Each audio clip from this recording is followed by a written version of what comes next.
All right, welcome to day 127 of our Read Through the Bible for 2019. We're going to be in 2 Chronicles chapters 8 through 11. Chapter 8, at the end of 20 years in which Solomon had built the house of the Lord and his own house, Solomon rebuilt the cities that Hiram had given to him and settled the people of Israel in them. And Solomon went to Hamath Zobah and took it. He built Tadmor in the wilderness and all the store cities that he built in Hamath.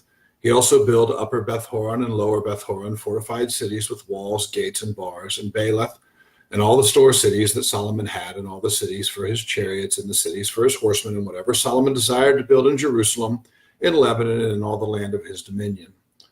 All the people who were left are the Hittites, the Amorites, the Perizzites, the Hivites, and the Jebusites, and who were not of Israel, from their descendants who were left after them in the land, whom the people of Israel had not destroyed. These Solomon drafted as forced labor, and so they are to this day. But of the people of Israel, Solomon made no slaves for his work, for they were soldiers, and his officers, the commanders of his chariots and his horsemen.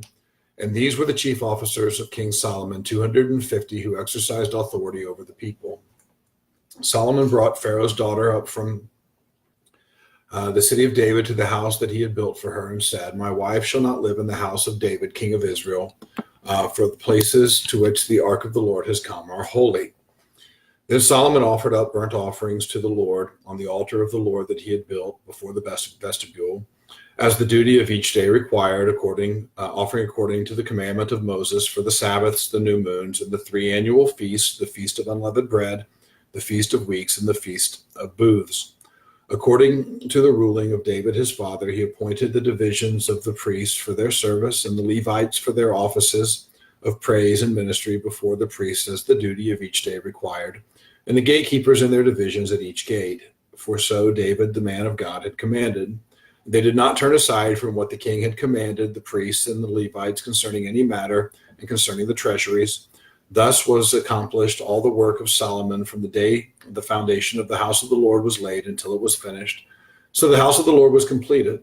Then Solomon went to Ezion-Geber and Elath on the shore of the sea in the land of Edom. And Hiram sent to him by the hand of his servants ships and servants familiar with the sea. And they went to Ophir together with the servants of Solomon and brought from there 450 talents of gold and brought it to King Solomon. Chapter 9. And when the queen of Sheba heard of the fame of Solomon, she went to Jerusalem to test him with hard questions, having a very great retinue and camels bearing spices, very much gold and precious stones. And when she came to Solomon, she told him all that was on her mind, and Solomon answered all her questions. There was nothing hidden from Solomon that he could not explain to her. And when the queen of Sheba had seen the wisdom of Solomon, the house that he had built, the food of his table, the seating of his officials, and the attendance of his servants and their clothing, his cupbearers and their clothing, and his burnt offerings that he offered at the house of the Lord, there was no more breath in her. And she said to the king, "The report was true that I heard in my own land of your words and of your wisdom, but I did not believe the reports until I came and my own eyes had seen it. And behold, half the greatness of your wisdom was not told me. You surpassed the report that I heard. Happy are your wives, happy are these your servants who continually stand before you and hear your wisdom. Blessed be the Lord your God, who has delighted in you and set you on his throne as king for the Lord your God. Because your God loved Israel and would establish them forever, he has made you king over them, that you may execute justice and righteousness." Then she gave the king 120 talents of gold and a very great quantity of spices and precious stones. There was no spices such as those that the queen of Sheba gave to King Solomon. Moreover, the servants of Hiram and the servants of Solomon who brought gold from Ophir brought algum wood and precious stones. And the king made from the algum wood supports for the house of the Lord and for the king's house, lyres also and harps for the singers. There never was seen the like of them before in the land of Judah. And King Solomon gave to the queen of Sheba all that she desired, whatever she asked, besides what she had brought to the king. So she turned and went back to her own land with her servants. Now the weight of gold that came to Solomon in 1 year was 666 talents of gold, besides that which the explorers and merchants brought. And all the kings of Arabia and the governors of the land brought gold and silver to Solomon. King Solomon made 200 large shields of beaten gold. 600 shekels of beaten gold went into each shield. And he made 300 shields of beaten gold. 300 shekels of each gold went into each shield. And the king put them in the house of the forest of Lebanon. The king also made a great ivory throne and overlaid it with pure gold. The gold had 6 steps and a footstool of gold, which were attached to the throne, and on each side of the seat were armrests and 2 lions standing beside the armrests, while 12 lions stood there, one on each end of a step on the 6 steps. Nothing like it was ever made for any kingdom. All King Solomon's drinking vessels were of gold, and all the vessels of the house of the forest of Lebanon were of pure gold. Silver was not considered as anything in the days of Solomon. For the king's ships went to Tarshish with the servants of Hiram. Once every 3 years, the ships of Tarshish used to come, bringing gold, silver, ivory, apes, and peacocks. Thus King Solomon excelled all the kings of the earth in riches and in wisdom, and all the kings of the earth sought the presence of Solomon to hear his wisdom, which God had put into his mind. Every one of them had brought his present, according articles of silver and of gold, garments, myrrh, spices, horses, and mules, so much year by year. And Solomon had 4,000 stalls for horses and chariots, and 12,000 horsemen, whom he stationed in the chariot cities and with the king in Jerusalem. And he ruled over all the kings from the Euphrates to the land of the Philistines and to the border of Egypt. And the king made silver as common in Jerusalem as stone, and he made cedar as plentiful as sycamore, as the sycamore of the Shephelah. And horses were imported for Solomon from Egypt and from all lands. Now the rest of the acts of Solomon, from first to last, are they not written in the history of Nathan the prophet, and in the prophecy of Ahijah the Shilonite, and in the visions of Iddo the seer concerning Jeroboam the son of Nebat? Solomon reigned in Jerusalem over all Israel 40 years, and Solomon slept with his fathers and was buried in the city of David his father, and Rehoboam his son reigned in his place. Chapter 10.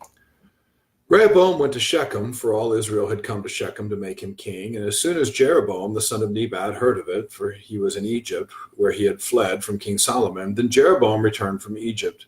And they sent and called him, and Jeroboam and all Israel came and said to Rehoboam, "Your father made our yoke heavy. Now therefore lighten the hard service of your father and his heavy yoke on us, and we will serve you." And he said to them, "Come to me again in 3 days." So the people went away. The king Rehoboam took counsel with the old men who had stood before Solomon his father while he was yet alive, saying, "How do you advise me to answer this people?" And they said to him, "If you will be good to this people and please them and speak good words to them, then they will be your servants forever." But he abandoned the counsel that the old men gave him and took counsel with the young men who had grown up with him and stood before him. And he said to them, "What do you advise that we answer this people who have said to me, 'Lighten the yoke that your father put upon us'?" And the young men who had grown up with him said to him, "Thus shall you speak to the people who said to you, 'Your father made our yoke heavy, but you lighten it for us.' Thus shall you say to them, 'My little finger is thicker than my father's thighs. And now, whereas my father laid on you a heavy yoke, I will add to your yoke. My father disciplined you with whips, but I will discipline you with scorpions." So Jeroboam and all the people came to Rehoboam the 3rd day, as the king said, "Come to me again the 3rd day." And the king answered them harshly, and forsaking the counsel of the old men, King Rehoboam spoke to them according to the counsel of the young men, saying, "My father made your yoke heavy, but I will add to it. My father disciplined you with whips, but I will discipline you with scorpions." So the king did not listen to the people, for it was a turn of affairs brought about by God, that the Lord might fulfill his word, which he spoke by Ahijah the Shilonite to Jeroboam the son of Nebat. And when all Israel saw that the king did not listen to them, the people answered the king, "What portion have we in David? We have no inheritance in the son of Jesse. Each of you to your tents, O Israel. Look now to your own house, David." So all Israel went to their tents, but Rehoboam reigned over the people of Israel who lived in the cities of Judah. Then King Rehoboam said to Hadoram, who was taskmaster over the forced labor, and the people of Israel stoned him, sent Hadoram, who was taskmaster over the forced labor, and the people of Israel stoned him to death with stones. And King Rehoboam quickly mounted his chariot to flee to Jerusalem. So Israel has been in rebellion against the house of David to this day. Again, we saw this in the books of the Kings, where we see the divided kingdom. Chapter 11. When Rehoboam came to Jerusalem, he assembled the house of Judah and Benjamin, 180,000 chosen warriors, to fight against Israel to restore the kingdom to Rehoboam. But the word of the Lord came to Shemaiah, the man of God, "Say to Rehoboam, the son of Solomon, king of Judah, and to all Israel and Judah and Benjamin, thus says the Lord, you shall not go up or fight against your relatives. Return every man to his home, for this thing is from me." So they listened to the word of the Lord and returned and did not go against Jeroboam. Rehoboam lived in Jerusalem, and he built cities for defense in Judah. He built Bethlehem, Etam, Tekoa, Bethzor, Soko, Adullam, Gath, Mareshah, Ziph, Adaraim, Lachish, Azekah, Zorah, Ahialon, and Hebron, fortified cities that are in Judah, in Benjamin. He made the fortresses strong and put commanders in them, and stores of food, oil, and wine. And he put shields and spears in all the cities and made them very strong. So he held Judah and Benjamin. And the priests and the Levites who were in all Israel presented themselves to him from all places where they lived. For the Levites left their common lands and their holdings and came to Judah and Jerusalem, because Jeroboam and his sons cast them out from serving as priests of the Lord. And he appointed his own priests for the high places, and for the goat idols, and for the calves that he had made. And those who had set their hearts to seek the Lord God of Israel came after them from the tribes of Israel to Jerusalem to sacrifice to the Lord, the God of their fathers. They strengthened the kingdom of Judah, and for 3 years they made Rehoboam the son of Solomon secure, for they walked for 3 years in the way of David and Solomon. Rehoboam took as wife Mahalath, the daughter of Jeremoth, the son of David, and of Abihail, the daughter of Eliab, the son of Jesse. And she bore him sons, Jeush, Shemariah, and Zaham. After her, he took Maacah, the daughter of Absalom, who bore him Abijah, Attai, Ziza, and Shelemith. Rehoboam loved Maacah, the daughter of Absalom, above all his wives and concubines. He took 18 wives and 60 concubines and fathered 28 sons and 60 daughters. And Rehoboam appointed Abijah, the son of Maacah, as chief prince among his brothers, for he intended to make him king.